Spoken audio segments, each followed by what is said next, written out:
Be sure to subscribe and like our channel.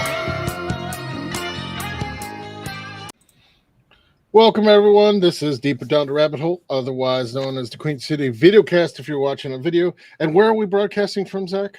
607 Gerrard Street East, Toronto, Ontario, 4th floor. Specifically 401 and 402. We own most of the floor. Yeah, we do. Let's get Buddhist flags everywhere, so you can tell it's us.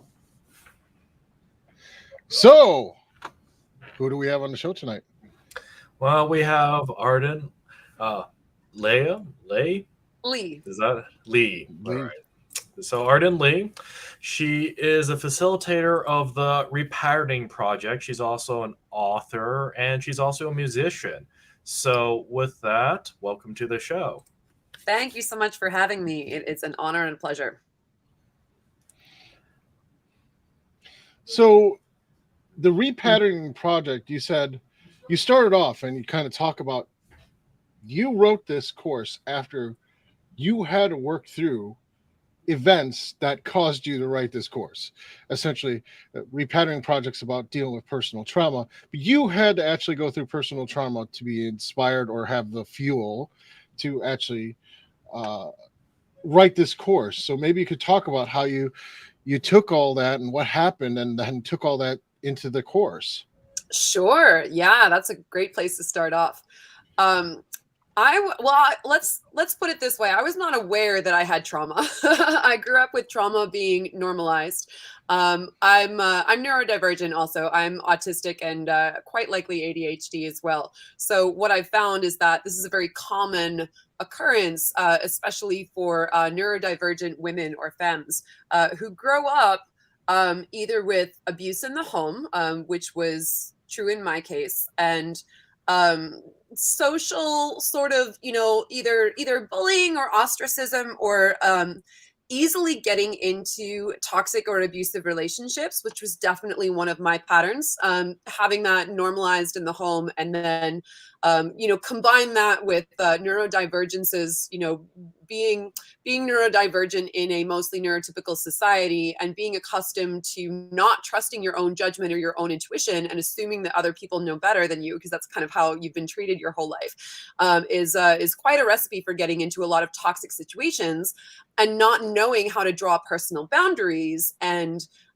get out and start living intentionally. So actually, in many ways, all of this was so normalized for me that I was not aware I had trauma. I was treated as though I had mental illness, quote unquote, because what people saw was my response to trauma, which was naturally dysregulation, and sometimes up to the point of having meltdowns or shutdowns, which of course people didn't really talk about a lot back then, especially in regard to women with autism, because autism is so underdiagnosed in women. So it wasn't really like, oh, I've had trauma and I need to work through it. Now I need to create the Repatterning Project. What actually happened was I had a spiritual awakening, and which is like, that's such a shorthand, right? Like that feels like, even as I'm saying it, it feels like a cop out, but I'm aware that if I start to talk about all the details, like I'll just be answering the one question for the entire show. So that's okay too.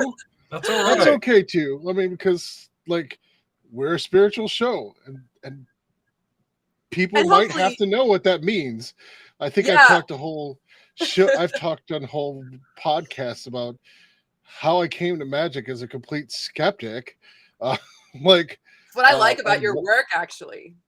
Why I went to the occult for a hard scientist, and people are. It takes the whole show. Yeah. To talk just about that. So, I absolutely believe you, and I relate. Yeah.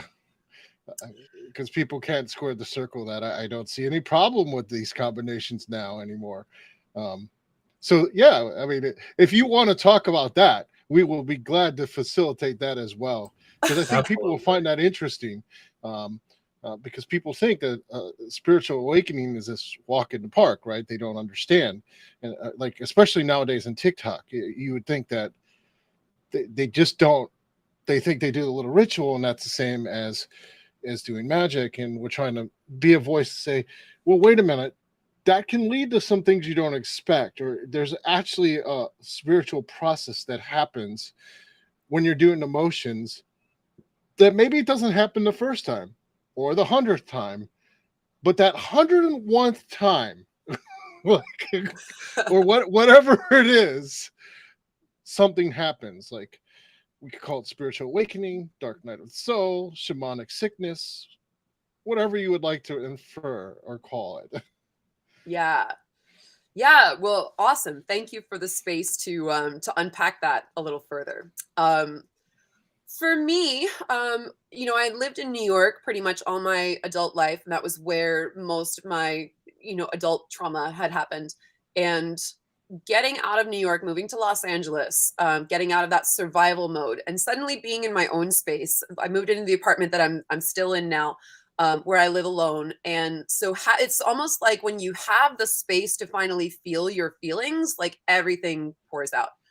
And I moved west also with the intention of studying magic, because I had this idea in my head. I was like, I have been super left brained for a long time. I've been really like uber masculine, uber left brained, logical, NLP, rationality. That was so much a part of the culture that I was in New York, and especially in a part of the relationships that I was in, where anything that was too feminine, that was feminine in a way that was not specifically like pleasing to the patriarchy, and all of its rules, was kind of looked down upon. So I was really encouraged away from anything that could be considered like witchy or woo-woo or spiritual in that way. Of course, like NLP and hypnosis. Oh, that was great. That's a man's world, right? And then you find out it's so similar. It's like, it's like they're all right there, right?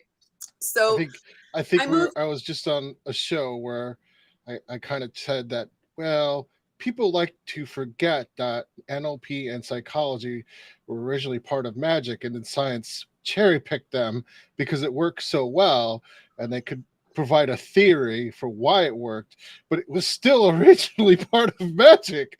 Like in classic magic, these are all parts of the tool sets that the priest of oracles of Delphos actually had in their tools, were self-hypnosis and other tools like this. So I totally get it. Like, but I mean, that's just science tends to cherry pick the best tools and say, well, we have a theory for why this works now, and it works well enough for us. But people listening and your fans, they should know, like, yeah, this is not such a big jump at all. Yeah. And sorry to interrupt. You, by the way. Go That's ahead. So validating just hearing you say that. I'm like, I hope there are certain people listening. Wow. I came out west, and I actually, your book, Hands-on Chaos Magic, was one of the first books that I bought. And I decided to just start, start learning magic. I started going to classes at the Green Man in North Hollywood, which is this really lovely community. I started doing rituals, and I started following specifically the work of Grant Morrison, who is now my mentor. Was not at the time. I really just watched their year 2000 disinformation keynote speech, which is iconic at this point for I think most chaos magicians. And I started, I followed their instructions, and I started launching sigils. And one of the first sigils that I launched, and I'd come out of like my last poorly patterned relationship, and I was finally like done. I was finally like clearly whatever I'm doing is not working. And I had been a dating coach. I thought I was supposed to be the professional who like knew what she was doing, right? And really what I knew is I knew how to put on an appearance, how to mask, right? Speaking of autism, right? How to perform neurotypical dating ritual behaviors, right? So I wasn't actually, in a way, all of those things were actually taking me out of intimacy. I was learning the wrong things. So one of my very first sigils that I launched a sigil for the intention of, I attract a secure primary relationship with my soulmate. Which, like, nobody told me at the time, like, that's a really big freaking sigil to launch. just a little bit, right? Like maybe you want to sigilize for like finding $20 on the street first, getting a 5% raise at work. So no, I gave myself the crash course, but I really was tired, and I was kind of like, I was ready to throw up my hands and just be like, look, Spirit, I obviously don't know what I'm talking about. So let me I just put it in your hands, just send me the right person. And what happened was I had a twin flame awakening, which gets a lot of flack in the spiritual world, because there's so much misinformation about the twin flame path, and there's so much distortion out there about it. And that could be an entire other discussion. But basically what happened is I met someone who absolutely mirrored to me all of my wounds and all of my triggers, and who, like, both of us, like, our usual bullshit did not work on each other. So anything that we had been accustomed to doing to try and get our needs met in relationship in any kind of like super sneaky ways, like the other one would just like, we would just look at each other and be like, what are you doing? like, you know, this is obviously not, you know. And I was so fascinated and so confused by so much of it. And my instinct, being a very left brain person, was like, well, I need to figure out like what makes him tick, like what is going on. And so I started studying trauma. Like I read The Body Keeps the Score. I studied addiction, and because he was someone who had like an overt like substance misuse history. And it turns out I also have issues with addiction, but in mine were codependency. And I didn't recognize it because it didn't look like addiction, but it's essentially the same brain functions. So through all of this, I studied attachment styles. I had already studied NLP. I studied, I looked into law of attraction and all of this stuff that, I would almost say like Spirit sort of put each book or course or piece of information that I needed in front of me. And for about 2 years and about 10 ayahuasca ceremonies, I wasn't even consciously putting it together. I was just like, I couldn't even see the hand in front of my face at sometimes because I couldn't, you're just going through and you're just like Winston Churchill says, when you're going through hell, keep going. So what I learned was I was like, oh, all of my quote unquote depression and anxiety that I had been experiencing before is because I had taken on trauma imprinted patterns and behavioral strategies that were not actually working for me and were not actually creating the results that I wanted. And it wasn't my fault because this is literally how the human operating system works. But nobody was going to fix it except for me. So I learned all of this, and it took me, like I said, about 2 years. And I kind of like around 2018, I came out the other side of it and I was like, okay, like this feels complete now. This feels like a complete work. Not even work, because it wasn't even work at that time, but I was just like, I think I'm ready to start, like, my next step is now like building the life that I want, right? I undid all the trauma patterns of my past, and now I want to live intentionally going forward. And one of the intentions that I had set was on putting together a coaching business or a teaching business. And I thought at first that I would be like teaching magic, because I saw like so many successful businesses doing that, like the Hood Witch and like Channy Nicholas with astrology and people like that. And I was like, oh, I'll make something like that. And then someone asked me very early on, someone was like, Arden, would you ever consider putting together a course on your trauma healing journey? Because we followed you online. Like I was sharing, writing about my process the whole time, because I found that being transparent actually helped me stay accountable to that process. And they were like, we've been following it, and like it clearly worked for you. So would you ever consider putting together a course like that? And I was like, well, yeah, I guess I could. And what I did was I took like a regular like 8.5 by 11 piece of paper, and I divided it into 8 squares. And I was like, all right, I'll make this like 8 weeks, 8 modules. And anytime I would think of something like, and again, I'm autistic, and I'm the kind of autistic that has that crazy, really good memory. So there were times where it was like, I would even remember like the page sometime, maybe not exactly, but like generally where in the book I had looked up something. So over the next like couple of months, anytime I thought of something that was like, oh, right, that was important on the journey, I went over to that little piece of paper and I wrote it in what I felt was the appropriate square. And in summer of 2018, I taught the first little baby beta version of the course for like $497. And I had like 17 people enroll. And about 6 months, and like the course ends, and I'm like, okay, I got through the course. I didn't like at any point vomit on myself during teaching. Like nobody asked for their money back. It was fine. But then what happened was about 6 months later, the testimonials started coming in, because there is like, it's such a big, massive amount of information that it really does often take people a few more months after the course ends to digest and apply it all. But about 6 months after, the testimonials started coming in, and people were like, this changed my life entirely. And there was the first testimonial that I actually ever got was a young woman who said, I had been struggling with suicidal ideations since I was 7 years old. And since I took the repatterning project, and I've realized that I can fix these patterns in myself, and that I have the power to do that. I have completely reworked my historically tumultuous marriage. I decided that I want to, since I want to live, I want to commit myself to an art career doing what I love. So I signed up for like 4 times as many art shows this year as I did last year, and I just made as much money as I would make in 2 months at my day job selling my art in a single weekend. And now I'm happy, and everything in my life has changed. I've addressed all of the problems, and I've created what I want. And she even came back like 2 years later and was like, yeah, it's been another 2 years. And I won't say that like everything has been easy. There's been a pandemic, and obviously there's a lot of stuff going on in the world. But I not only have not had another single suicidal thought since then, because I now know that if I feel that depression, I have the power and the skill set to handle it and to create something different. But I'm also now working as a creative art director at a record label, which is like my dream job. So I quit my day job. I'm still selling my art. My marriage has never been better. I've never felt better. And I have my dream job. So yeah. And all of that, she's like, is basically thanks to what I learned in the repatterning project. So that happened. And I was like, well, shit, I guess I have a career now.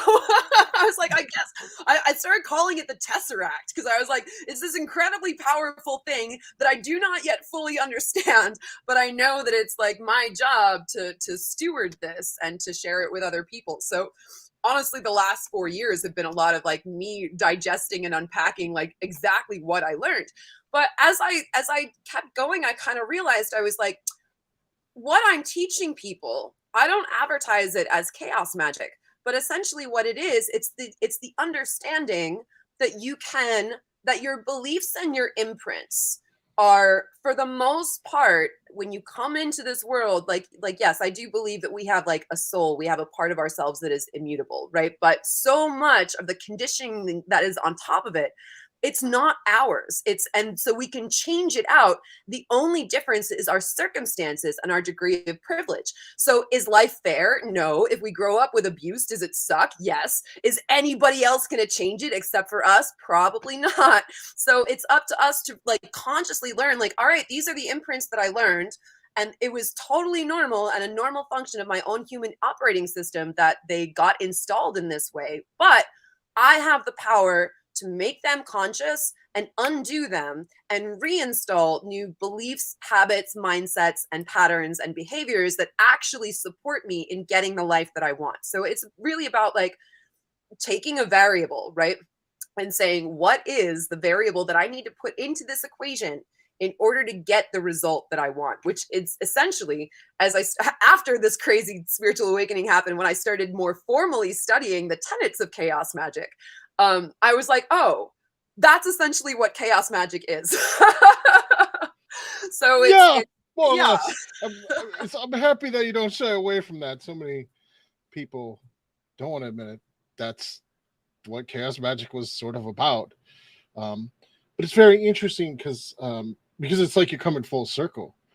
It's like the first enchantment was getting my book, and then now you're like, yeah, this is basically chaos magic in a different way, or a psychological model of magic. And it's kind wild, of right? It's kind of interesting because I just wrote an article. We'll get a little echo going on here. But I just wrote an article which said basically that same stuff. Like, all the patterns are lies, not lies, but they're probably ill adapted. the world doesn't care and it's not fair or is hostile. I was actually taking the hostile world viewpoint, and we should do it anyway, despite the world. like that we have a spark and everything else is there, the garbage that gets added onto the spark that either dims the spark or enlivens the spark, and the world is basically going to try by its patterns to basically dim that spark. It's exactly what you just said. Absolutely. It was capitalism, consumerism. They do not want happy people. They want empty people buying it. They cannot have happy people. Mm-hmm. Because if you are internally happy, everyone's basic needs are not that much. There's very few products that are within the basic needs of people. Most people will get by if they have sort of decent apartment and food and that's about it. Maybe AC is the one thing that we can kind of say is a luxury that maybe a lot of people can't leave. And depending on your career, maybe a good computer. But even everything else, most of the things people spend money on, as your repatterning points out, and I think we pointed on the show a lot of times, a lot of it is you're trying to feed the beast, as it were. You're feeding the traumas. You're not feeding the traumas, but you're trying to alleviate the pain of the traumas through purchase, or numbing the pain. It's not really alleviate. You're trying to numb the pain through purchasing and absolutely. Yeah, you get a rush of feel-good chemicals when you make a purchase. So your body learns oh, if X, then Y, right? If I purchase this new pair of shoes, then I feel good. And it took me an embarrassingly long amount of time to start realizing the pattern where I was like, Arden, if you buy this pair of shoes, you're going to feel good for a little while. And then, you know what? They're going to go on your shelf and they're just going to be another item in your closet. And so I had to actually start thinking when I want to buy something, I picture it being in my closet as something that I already own. And if I can't get excited about it already being in my closet, I'm like, no, I don't need that. That's a pretty good rule. I think there is some stuff that I actually own that I'm like, every time I think about it, I'd be like, yeah. So it's a good rule. Some do it. And we can create really wonderful, energetic relationships with the objects that we own. But I think that's good, because then it's practicing gratitude for what we already have rather than always needing to feed that. It's dopamine for me anyway, because again, dopamine deficiency, ADHD. So for me, things like purchasing, things like being in an inconsistent relationship where I'm always jumping through hoops to please someone, that very much does dopamine for me. So thank goodness music also does that. So being able to build myself a music career has honestly been that is also expensive, so, but at least I'm making something that is worthwhile, and that is, that I'm engaging with the world. Nobody cares about what shoes I'm wearing, but if I can make a song that touches someone, then that's actually me connecting with the world and not just escaping. There was something you said though that I want to, you were saying something about the hostile world theory, which I agree with on a lot of levels. We're talking about these systems. Actually, it was more a systems world theory than a hostile world. Enough. It wasn't innately hostile, but it's innately the system itself has inertia to any change, as in the internal external systems do not like change. So a hostile world theory would be more like the world actually wants to kill us. That is not the world most people live in, which is part of the problem. If it was like that, people would be motivated a lot of the time to do really excellent work, because fear is a great motivator, not the most healthiest motivator, but it still moves you pretty quickly. So it depends on your trauma response. If you're a freeze, then you're just going to be like that. Once you get past the freeze thing, let's assume if we were in a hostile world, most of the freeze people would have gotten killed off fast, right? Absolutely. Right. So it's not so much it's a hostile world to spiritual growth. As in, if you are willing to sit in your lane, okay, the world will keep you in that lane and it'll keep you sustained, because the systems tend to work that way. But once you try to get out of your lane, then that's when everything starts. Then you can see the system for what it is. Like, sort of like you can sort of see where the constraints are working against you, or other people, they don't mean to. That's the worst part of it. It's not like they consciously intend to be evil, or like to hurt you. It's that they unconsciously do it because, well, to put it in your framework, because they have their own trauma response, and anything that's outside of what is already expected activates the fear response, which activates some sort of automated behavior to keep things the same, always the same, everything the same, everything exactly how it was before, because that takes less energy. Well, here's actually how I would frame that. And I agree with you, but I think there's also another nuance to it, which is that, again, we all learn patterns unconsciously, right? And I believe also that systems learn patterns. And systems are, granted, like made up of individuals. So I'm not shifting blame in that sense. But let's say, like, as capitalism, right? Like, capitalism is a system. And I define capitalism for my own purposes and context as the value of the prioritization of acquisition of capital over all other values. Capitalism is basically like getting money is king. And so if you have, this is why CEO to worker pay ratio back in, I want to say like 1965, the ratio was about 20 to 1. And today it hovers around 350 to 1. So basically, if you have someone who's in charge of a company who is like, the more money we make, the better. And that is, if X, then Y, that is the pattern that we are living under.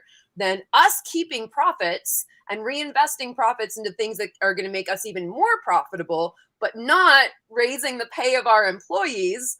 That's how we do that, right? And so systems that are made up of people learn patterns in the same way. So, and I think we've seen, especially with the pandemic, the breakdown of a lot of those systems, where for a long time we thought that if we were in the bubble, if we were good little workers and we, showed up to our jobs and we did, at the very least, that American society would take care of us. And I think that dream has absolutely been shattered in the last 5 years, especially if you look at people with long COVID symptoms. Mm-hmm. I know a woman who. Sorry, go ahead. Oh, go ahead. Go ahead. Go ahead. I was going to say that's absolutely true. Like, that illusion, now it might actually be revealed to be actually more of a hostile world. And that's actually the point that the article that I was making, it was for the Become a Living God people.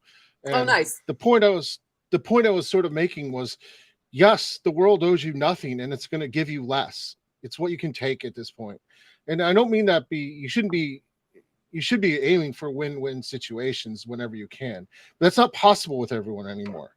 It's not possible. And the fact is that our response is the acquisition to the patterns we already have, unless you willfully decide not to. And then that gets into essentially a hero's journey. Like, you are on a mythical path. You are no longer in a materialist path. Once you have decided to rebel and get out of your lane, you're on the hero's journey. Yeah. Oh, yes. Like, if you are rebelling against your own heart as well. Yeah, if you are rebelling against your own trauma to become more than that, defining that trauma, you're on the hero's journey. Like, you're in this is the hero's journey. There's many obstacles that appear just by the attempt to do so. Right? Like, just by trying to overcome your own trauma and not be defined by it, in some capacities, those obstacles come out of the woodwork because the expectations are there internally, externally, that you would meet that. You're defined by that trauma. It's your identity. To reject that is to liberate yourself, and it means you're on the hero's journey. Absolutely. And if anyone's thinking about doing something like the Repatterning Project or Shadow Work or even my book, this is what you're on now. You're on a hero's journey. It just never gets quite reflected that way in modern culture, but it's really the hero's journey. You have stepped off the path of what is certain to the path is what is unknown. And at that point, facing that level of fear each time, each step you take is in fact the hero's journey, especially nowadays. That is the hero's journey. It's not the easier path by any means. Yeah, I agree 100%. And yeah, that's also something that I teach in the Myths and Magic course, which we were also talking about. Learning the hero's journey and sort of understanding the basic arc of it has, for me, really allowed myself to take on my own challenges with the mindset of a hero. And so, you know, it does that way. It doesn't feel like, why is all this happening to me all the time? It feels more like, no, I'm on an adventure and I need to find, like, who are my allies? Who's my mentor, right? What is the ordeal? What is the obstacle I face on the road back, et cetera, et cetera. Totally. Like, and it also allows you to create meaning from what is otherwise random events. Bad luck isn't bad luck. Bad luck is the forces of darkness preventing the hero, or whatever it is. Like, you can name your evil opponent, but it's easy to do that once you're like, I'm taking a step on the hero's journey. Of course goblins are going to show up, or of course dragons are going to show up, or yeah, because if you didn't have challenges, it'd be boring. It'd just be a walk in the park, right? It wouldn't be the hero's journey then, right? Yeah, it wouldn't be an adventure. Yeah. And anytime you try and break out of your constructs, there's always going to be that pushback, right? Like there's that saying about, like, the minute you set that intention and say, like, all right, I'm not going to whatever, like, I don't know, date people who treat me poorly anymore. Like, the next person who's going to come in, like, the universe is going to be like, are you sure? Because we're going to give you someone real cute. Wait. It's even worse than that. It'll be like, not only the person will treat you poorly, but they will be the most beautiful or most charismatic or most funny or whatever it is.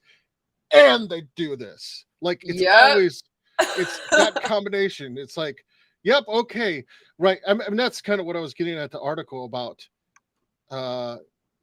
adversarial. Like, the system is adversarial to change. Yes. As in, you can say that's just psychological, but it doesn't seem that way when it happens. Like, as in, when it's this exact pattern of, like, okay, here's my New Year's resolution. I won't date these type of men anymore, or women, or whatever you prefer. And then that type of person shows up, but they have all these other fantastic, awesome qualities. It doesn't quite seem merely psychological. Like, agreed. Yeah. I actually wrote, so speaking of music, I actually wrote my song, Another Year of Rain, with my band Arden and the Wolves. I wrote that as a defense spell against that exact circumstance. People often think that because it's called Another Year of Rain, it's about, like, an ex coming back, but it's really about that same pattern coming in the form of a new person. And so I wrote this declaration, basically, because I was so, at that point, it was like, I felt so, like, sort of weak-willed around it. I was like, oh God, I don't trust myself, like, not to give in to this person. But I was like, I know if I write a song, like, if I write a diss track and I'm like, no, I'm not showing up for your fuckboy games, which is basically what that song is. I was like, then I know I'm not going to want to go against the thing that I wrote. And the funny thing about that too is that it was a Sunday evening when I started writing that song, and I continued working on it through Monday.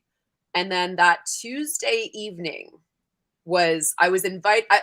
In fact, specifically, I remember I was like, oh, I'm writing this new song, so I'm gonna need, like, you know, a producer or an engineer. Like, I'm gonna need to figure out how to record it. And I had, like, asked someone about it, and they were like, oh, go to this party. My friend is an engineer, and you know, she's got a table there or whatever. And so I went to that party, and it turned out that it was like, that was where I met my twin flame. So the universe was, like, specifically like, are you going to give it? And as soon as I started writing, I was like, nope, I'm not going to do it. I'm not going to do it. Universe was like, you passed the test. we will give you your next level of the video game. And then, yeah, then my entire world exploded, because they, you know, this connection was just like nothing else I'd ever experienced. And that's actually when magic started getting real and talking to me, because as I teach my magic students too, you know, the moment that you the moment that you stop trying to control petty circumstances around you, like, oh, I want this guy to like me, or I want, you know, these specific things. And the minute you're just like, please just like, I'm like, enough, uncle. I'm ready. Like, I'm ready to like follow the path and do the right thing and be self-accountable. Then that's when things really like in my experience, magic is like, oh, we got a live one over here, and everything starts getting real loud. You just hear all these messages start coming through and all these synchronicities, and meanwhile you're like, what is going on? That's how it was for me anyway. I think that raises two interesting points, both about NLP and magic and self-work. Like the fact is that if your expectations around the magic and the mechanisms were right, you wouldn't need magic or NLP or hypnosis, because your mechanisms of exactly what you're expecting was already correct, right? Like no one would do magic. They wouldn't need to do any of this stuff if their expectations of how things were going to come about were the way it was going to work. They would just go through their daily life and they would get what they wanted, because that's their expectation. True. Yeah. Right. Because their expectation and what they wanted and their expectations were aligned. We do magic because we want things that are not aligned with our mechanisms that we expect or can conceive of.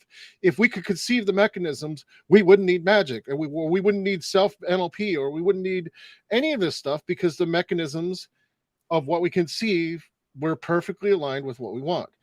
That goes back to the whole repatterning project. Everything that we're talking about today is well, here in the store at Queen City, we have a Sangha group, which is a Buddhist group.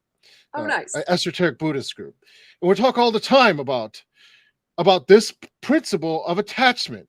Like, this is attachment. Like, if you are attached to the mechanisms, you can get nothing, right? If you're attached to, this is the way it has to come about, this is what I expect, this is exactly what I need, you get nothing, because there's nothing that you can get. If that was going to come the way you expected it, you're perfectly aligned to the outcome already.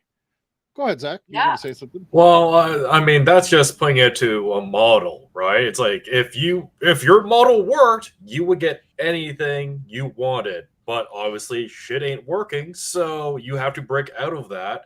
And then a narrative structure definitely helps with that, saying like, well, I'm on a journey. What can I do to move forward? Because now there's a whole thing where, you know, people like stories. So you putting yourself in the narrative of, well, there's a conflict, I'm going to oversee this. That's a whole different possibility realm, because you don't know where the story's going to go. You have a general idea, but that's the adventure piece. Well, I think what's really interesting about this part of the discussion is that, and this is actually something I teach in week 1 of the course too, is that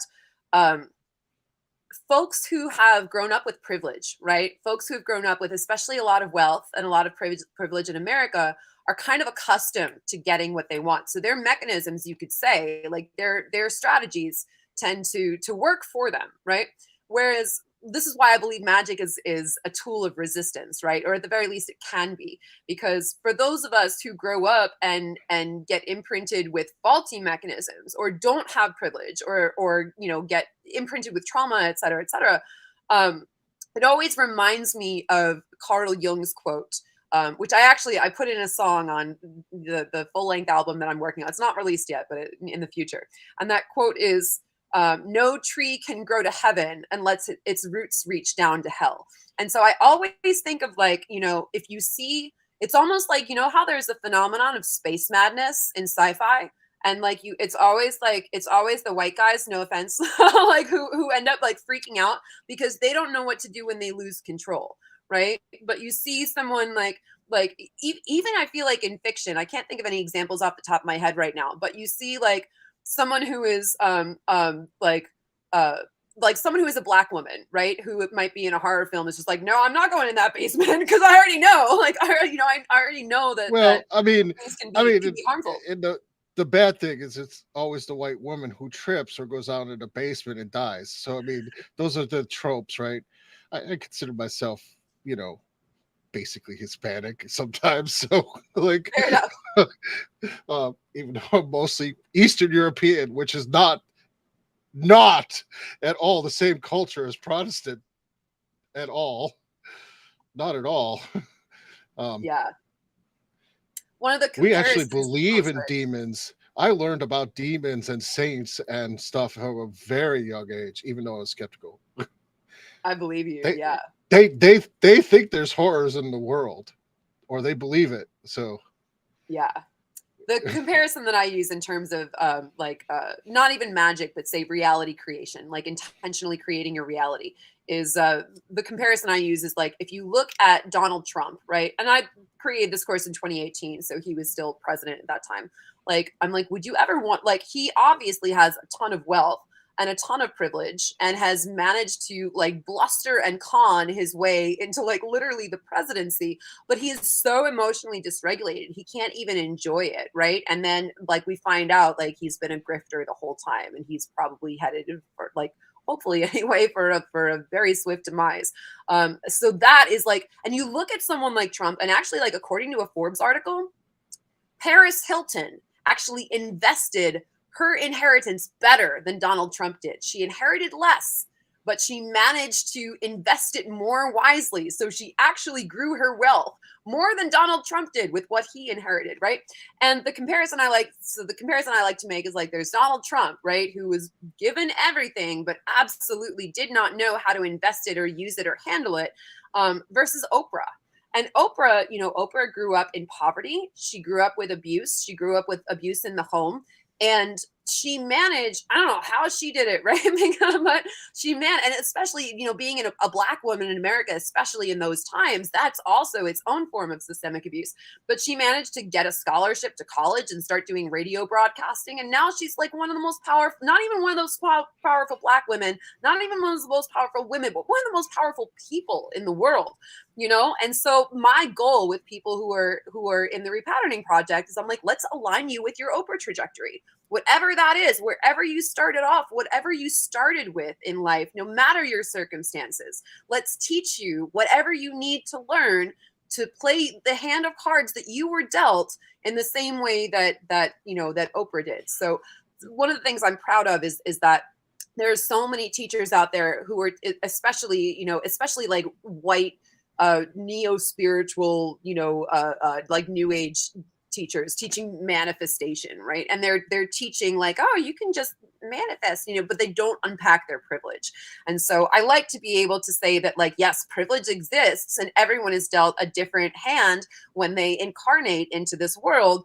But the question is like, what do you do with what you were given? And how can I can't fix systemic privilege. I can try and advocate for it, right? But even then, I'm going to be a better advocate when I have a full cup, when I've repatterned myself, right?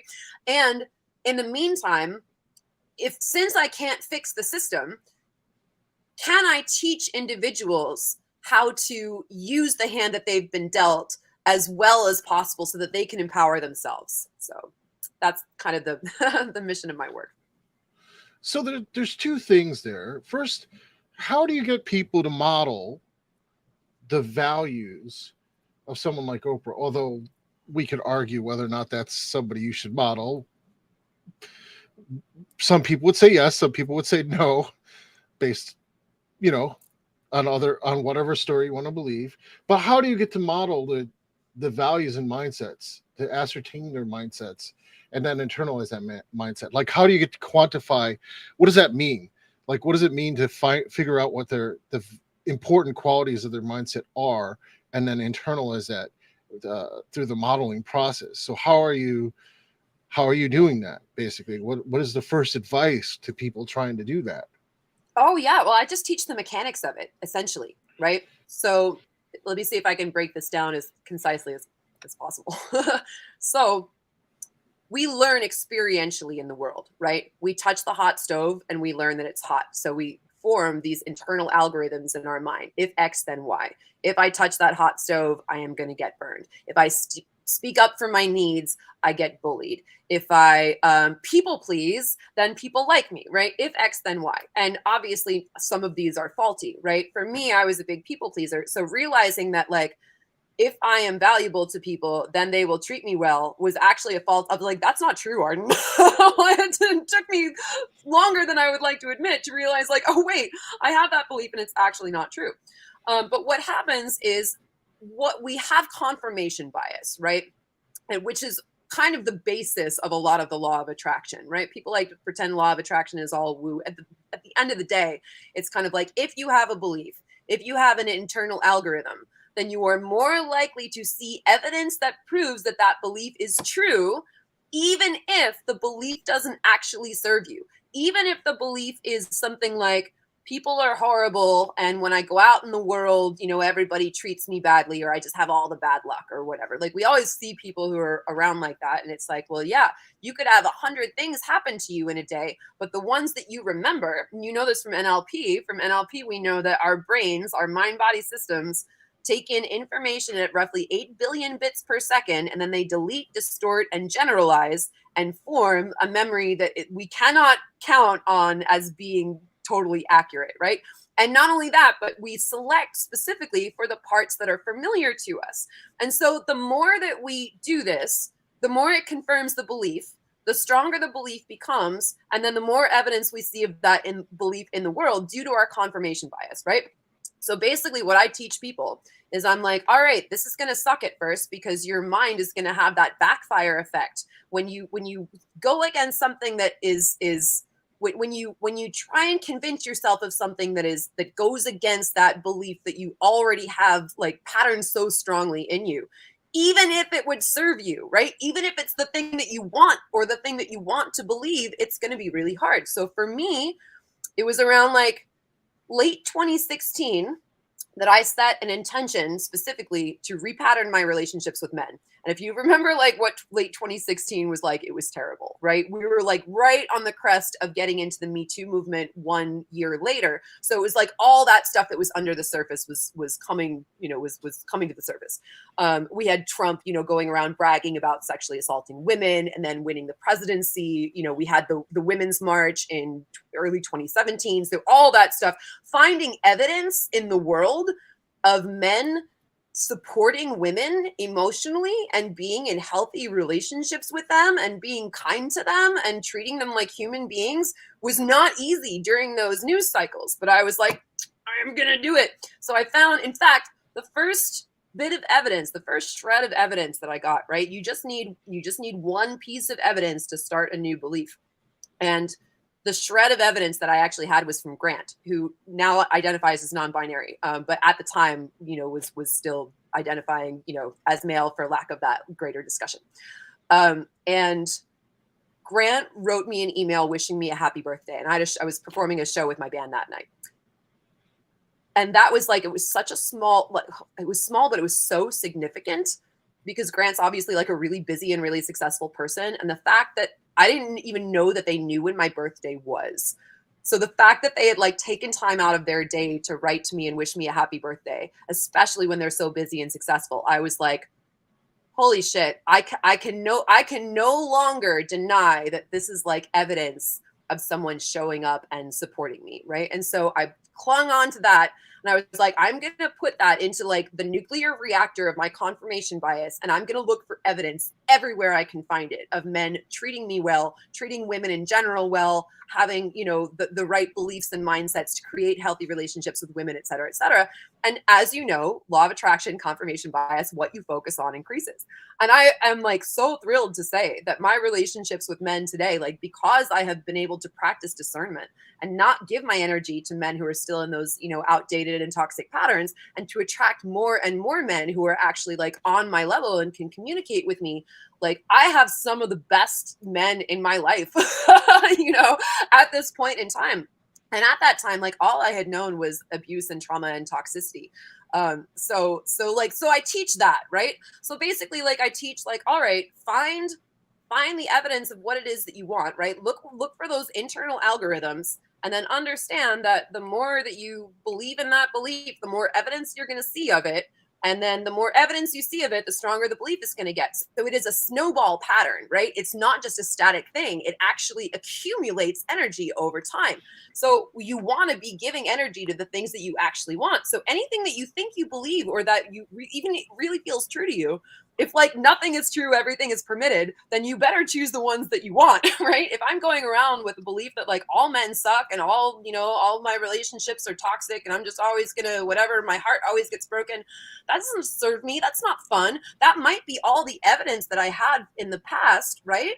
But now that I understand how my brain works, it's like, yeah, but my brain was cherry picking that evidence based on my freaking relationship with my dad, who I don't even talk to anymore, you know? So if I want to create something new now, I need to find a new piece of evidence. And for me, again, that was like something as simple as Grant writing me an email on my birthday, wishing me a good show. But I took that and I was like, I'm hanging on to this and I'm going to use this little bit of evidence as a magnet to attract more and more evidence and accumulate it over time.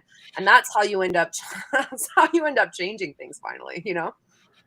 Although that piece of evidence, I mean, if Grant Morrison emailed me on my birthday to wish me a happy birthday, I would probably also take it the same way. Absolutely. I mean, I'd pretty much use that, basically be like, all right, things are actually okay. But I mean, that is the point of magic. It was really, that's why it was like, it's so hard for me to like to dismiss that, right? Even everything in my body might be like, that doesn't count or whatever. I was like, no, that's a big deal. but that gets, to me, almost speaks to the limits of psychology versus magic.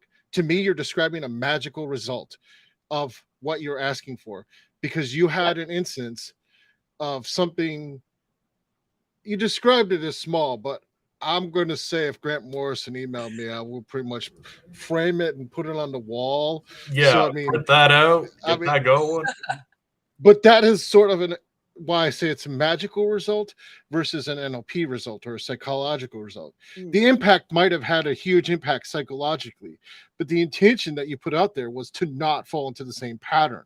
Yeah. And then you basically probably did a sigil or a spell or something like that, which you were describing, threw that out there, and then Grant Morrison gives you the psychological, sort of a boulder. That's an unexpected result that, if it was a normal degree of evidence, you've already said you would have discounted it. Right. So now we're discussing. To be fair, we were already corresponding at that point because we'd already met in person. And I would actually, I think it was that year, I would go on to do some consulting work for Grant on Wonder Woman. So it was like we had already been emailing, but the fact that like they remembered my birthday was like, it was a big deal. I'm still saying it. If I got an email from Grant Morrison, I'd probably put it up on the wall. Even if I got hate mail from Grant Morrison, I'd put it on the wall and be like, I finally made it. Put it on the wall. But I mean, so, but still, that's where I would be like, so yes, it's like, it's the degree. This is sort of equally supporting both the psychological and non-linear aspects of magic at the same time. Sure, the effect was psychological, but it met your criteria of evidence to push you forward, which when you look at it, that is probably a pretty high threshold, right? So then probably part of the course has to be also teaching people to lower the threshold, or what we would call ritual magic or hypnosis or any other thing can lower that threshold of evidence by a lot. Basically by just getting to the root of the subconscious issues, or at least giving you space. Yeah, or just setting an intention, right? Just like formally declaring, this is the thing that I want, and I am willing to meet that thing. I'm willing to open myself up to receiving it. And that dialogue that we start, right, with the interface, as Ian Cat Vincent calls it, like, I believe that is really the heart of chaos magic for me, anyway, as a practitioner. Well, it is almost over. We've already been talking about an hour. What events do you have coming up? Oh, goodness. The next repatterning project is going to start in January. We usually start toward the end, and I haven't actually picked a date in January yet, but we always start on a Sunday. So it'll probably be like the like third or fourth Sunday in January. We'll start up then. And you can learn more about that course on the repatterningproject.com. There's also a self-study version that is up on the website. So if anyone is like, you know, I'm interested in this material, but either I want to start right now or I want to be able to like self-pace, because it is a lot of information over the course of 8 weeks. So that's available. That's on the website too. And then the Myths and Magic course that I teach, that is sort of like the Repatterning Project's right brain sister, where instead of looking at all the internal algorithms and the patterns and beliefs we take on, we look at like the stories and the characters and the archetypes that we identify with, and we shift our relationship to that. That'll be in the spring. But yeah, and I encourage folks to you know, follow me and my band Arden and the Wolves. We'll have a new EP coming out in the spring. Really fun little 6-song blues pop EP. And yeah, I don't know the timeline for anything else, but those are the things I got coming up on the horizon. Very good. Very good. Why don't you stay on for a second? So Zach, what does the store have coming up? Well, the store has a lot of stuff coming up. So first, tomorrow we are doing our Dumb Supper because last week we had to reschedule. So Dumb Supper is tomorrow for sponsors. And then for the store itself, we have a full day event on November 26th, going from 1:30 all the way to 10 p.m. So we have lots of different events such as Qigong, connecting with your ancestors. The documentary that was filmed here is being shown. And then we're going to do a live panel for that. And toward the end, we also have a concert, and we have a fox ritual, a luck fox ritual. So that's going to be fun times on the 26th. Oh, yeah. If you could see what's in my head for this ritual, it's going to be beautiful. It's absolutely beautiful. Roman style, like flowing fabric, lighting, the whole 9 yards for this fox ritual. That sounds gorgeous. Awesome. I wish I was there for that. Anytime you want to come to Toronto. Anytime you want to go to Toronto. Toronto, right? Like, yeah, this ritual is going to be...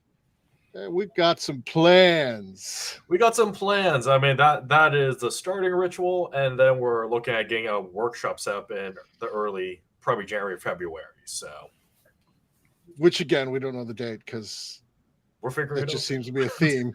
Yeah. It truly is. Like, it's such hibernation season right now. Like, I don't know about y'all, but I've been over here. Like, I'm also at like I'm at the tail end of a lot of years long magic that I've been doing. So my whole body is just like processing just for hours a day. So I think I'm recovering. I'm recovering from magic that I did that got me to Canada. Yep. I got to Canada. I want to know that story. I'm sad. Well, I got to Canada. I got to Canada at the beginning of the pandemic when the border was closed through magic. And I took my family with me. Wow, that's incredible. Talk about using magic as resistance, right? You literally use magic to escape a traumatic country. I can't blame you. Well, we had been making tactical and strategic plans. But Zach was there when this happened. It literally was like there was one weekend, and it was the beginning of the week. I said, we're leaving this weekend now. And after multiple magic, and they're like, okay. He's like, really? You're just going to do it? We're leaving. We're leaving now. The week after we got here, the border completely closed and there was no loophole we could slip through. There's no loophole, and the border was so easy. They were like, literally like, come on in. Because there was a loop. There was still a loophole, right? They closed the loophole 2 days after we went through that border. That is amazing. You know, I recently advised someone on, they were looking to get their immigration status in the US. And they were really nervous about it. There were certain like paperwork or pay stubs that they were just like, I don't have these. I wasn't given them by the company or whatever. And I was like, well, look, do a little sigil around it just for a real smooth process. And what happened was their auditor or the person that they had to interview with forgot about their appointment for like a half an hour and felt so bad about it that they whisked them into the office and they were like, I'm so sorry, you've been waiting here. Let me just, you know what, this looks fine. So you gotta love magic as a tool of resistance. You do. It is. I mean, I would also say, like, we could have a whole nother show, have you come back and talk about magic as a tool of resistance, because I truly think it is. I've been going this direction. I've literally said some similar things, like, or stuff like, we are the viruses. Magicians are the viruses. Like, they are the chaos in the system. Like, they're not, the system doesn't know what to do with magicians and witches and shamans. We're like, at this point, like, it is the viruses that change. And for anyone who thinks that some of the highest levels of society aren't people doing magic and science and stuff like that, like, they are. Some of the most brightest people are magicians. They are coming up with new stuff that arguably isn't iterative scientific developments. It's like a jump. Iterative science is easy. You just keep going. And the same people are doing Kabbalah work on the side, or Tantra work and stuff like that. And they're serious about it. And no one would believe that until you start talking to everyone. And it's like, nah, you'll see this. You know, that if you could talk to them, a lot more of them quietly, or have a serious meditation practice, or a serious Tantra practice, or a serious Buddhist practice, or serious chaos magic practice, or whatever it is, because they're using that as like mental springboards to get ideas that are not derivative. Yeah, I believe you 100%. Unfortunately, So, yeah. unfortunately, fortunately, I don't know. I can't shut up. It's part of the autism is I'm hyperverbal, so I'm not very good at staying quiet about my magic practice, because anytime something works, I'm like, you guys. Well, that's why we used to do the do magic. We'll bring that back up, where you like journal your stuff online and talk about it so you can actually see. Yeah, and I'm very, very grateful to the magic community too for breaking through that first layer of skepticism that you and I shared, right? And having me actually commit to it. So what I love about chaos magic is that it doesn't adhere to dogma or tradition for the sake of that dogma or tradition, but it's all about getting results. So that's the dogma or tradition has to earn its value. It has to, yeah. At the end of the day, it has to work. If it doesn't work, why are we doing it, right? And then it's like, well, we're just doing something to look cool or to sustain a practice for its own sake. And that, I'm sorry, in this economy, I don't have time for that. We should definitely think about that. Like, let's have you come back on the show. We'll just talk about just magic, but we'll include psychological magic. So that includes all NLP. And it's just going to be about magic as resistance, or similar phrasing, like the virus phrase that I use, or magic is the resistance. And talk about that, because like, I think if we started talking about that, I think every one of us would have stuff that sounds pretty horrible. Yeah. And then we're basically using magic to not be defined by that, or to be something else. And maybe we'll get that. Maybe we'll get Grant to listen to the show, and then get one email that I can frame on the wall. There you go. Well, I've had a marvelous time with you guys today. I would love that. And thank you again so much for having me. This has been such a lovely conversation. I'm feeling all buzzy and energized. So thank you guys. What a lovely way to spend the afternoon. And Andrieh, it's so nice meeting you, especially after again, like, your book was one of the first ones that I bought. And so hopefully it was useful, Hopefully it was useful too. I have to say, chaos magic just kind of like it. Once you start launching, like, it just takes over. It just your whole life just kind of, So the books are always like, even anything I could write, it's like, it's helpful. It's there to teach you about what to expect and whatever. But I always tell people, I'm like, being a magic teacher is one of the most like humbling things, because I cannot teach you anything that magic will not teach you itself. I can only show you what I know about how it shows up and help you recognize it. I mean, I can at least say, if you did the exercises in hands-on chaos magic, it would cause a crack in the wall, and the magic will take you the rest of the way. If that happens, I'm pretty well happy that the book was successful. I can't say that about every occult book that I've read, that it's like a crack in the wall or a knock. But my book, it feels like a knock when you read it. If you did have to exercise, something cracks, or there's a knock from magic or something. Always like something. And cheers to making cracks, right? Making what? Cheers to making cracks, right? That's now sort of our the job that we've taken on, right? Opening those cracks for the light to shine through for others. You can open the door, right? But then people have to choose to walk through the door. But at least if they have a crack, they have a choice. Exactly. Yeah. Yep. Well, thank you again. This has been really, really marvelous. What a wonderful conversation. I'm so grateful to the both of you. Well, thanks for coming on. Like I said, we'll be in touch about the Resistance show. I think that'll be that'll be a fun convo. A fun convo, really, and like possibly get some other people to panel. Yeah, let's just thinking that same thing, right? Let's make it a whole panel. That'd be amazing. If you have some people you'd like to get on, like give us some suggestions. We'll have it on. This in the new year. That actually is a very appropriate January show because it's the new year. Oh yeah. But we don't know.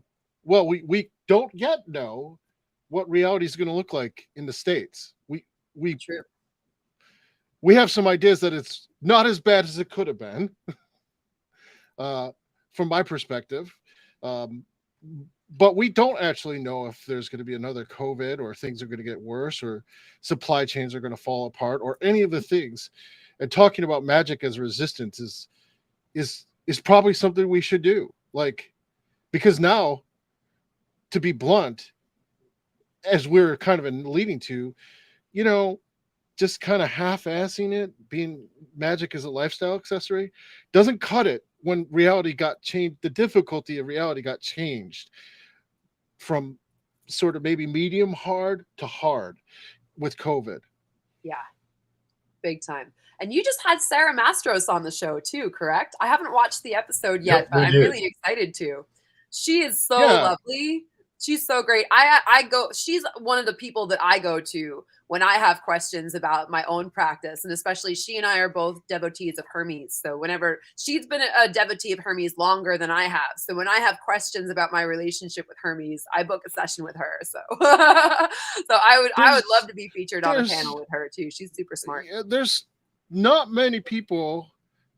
Well, she's not a West Coast person. She's another mid person like me. So we've met each other several times. Oh, how nice. In person, yeah.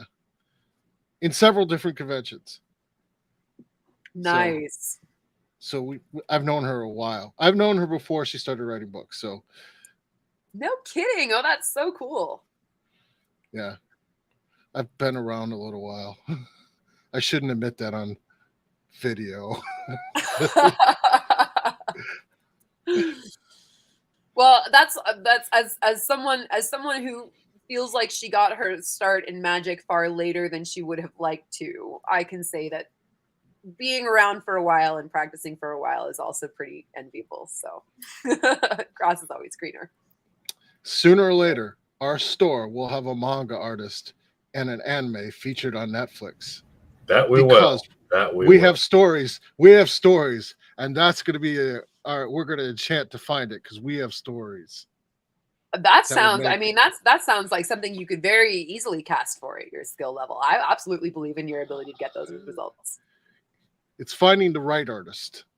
That's what you cast for, right? I attract the right production team. That's what I did when I launched for the creation of my full-length album. I was like, I couldn't find anyone in LA to work with me. Finally, I was just like, fuck it, I'll just cast a sigil. I was like, I've been working on it. I haven't cast the sigil yet because I haven't felt like the pieces were in the right places to do the enchantment yet. But now I'm starting to feel like the pieces are coming together to be in the right, that the avenues are opening or the roads are there. There you go. Divine timing. I don't know what the road is, but I know the roads are there, sort of. So now I'm like, okay, now it's time. Gonna go do my little goetic work, and I'll make it happen. Nice. Do you have a demon in mind to summon? We're not going to talk about that. Okay, fair enough. When we're not recording, we'll talk about that. But not on the recording. With that, Someone this has summoned been Fornius Deeper on my Down. behalf once. Well, we'll talk about that, but not when we're recording. Fair enough. I don't That mind being said, public about Fornius because he's a pretty public guy, in my understanding of him. That said, so I could just give the secret of which demon it is. This is Deeper Down the Rabbit Hole. Have a great night, and we'll see you next week at the World We Do Not Know panel discussion world release documentary here at Queen City Curio.